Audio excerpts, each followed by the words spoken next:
I'm Weather and Radar meteorologist Becca Parker, and we have a lot to catch up on regarding the winter storms happening across the U.S. The northern tier and the upper Midwest residents are seeing the snow come to an end today after an active period since Tuesday. A multi-state blizzard warning was in effect starting early on Wednesday from the eastern Dakotas to southern Minnesota, parts of Nebraska, and even into Iowa. Wind gusts reached into the 40 and 50 mile per hour ranges here starting early Wednesday, and that lasted through the early morning hours of Thursday. This caused blizzard conditions, blowing snow where drifts reach up to the sides of buildings, and snow covering the roadways, causing dangerous travel. Interstate 90 in Minnesota was closed Wednesday afternoon and evening due to the dangerous travel conditions from the blizzard. Snow totals reached into the double digits. Parts of Minnesota got at least 15.5 inches, with Apple Valley reaching that 19-inch mark, just south of Minneapolis. This storm also included heavy icing along its rain-snow line, but the temperature at the surface was colder than the air aloft, allowing for the freezing rain to fall.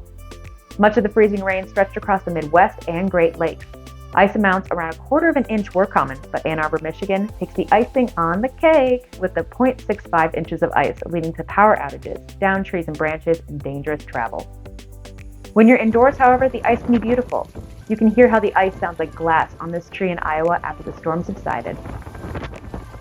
The snow isn't the only thing that came with the storm, but frigid temperatures too.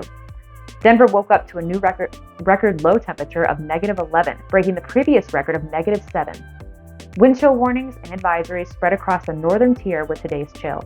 We're covering all the latest information on our live blog. Be sure to download the free Weather and Radar app to see all the latest information. Now, let's get into the west. We're not done yet. A strong low pressure system is diving south along the west coast today and tomorrow, bringing gusty winds, heavy mountain snow, lower elevation flurries, and heavy rainfall that could cause flash flooding. And this storm lasts until Sunday morning.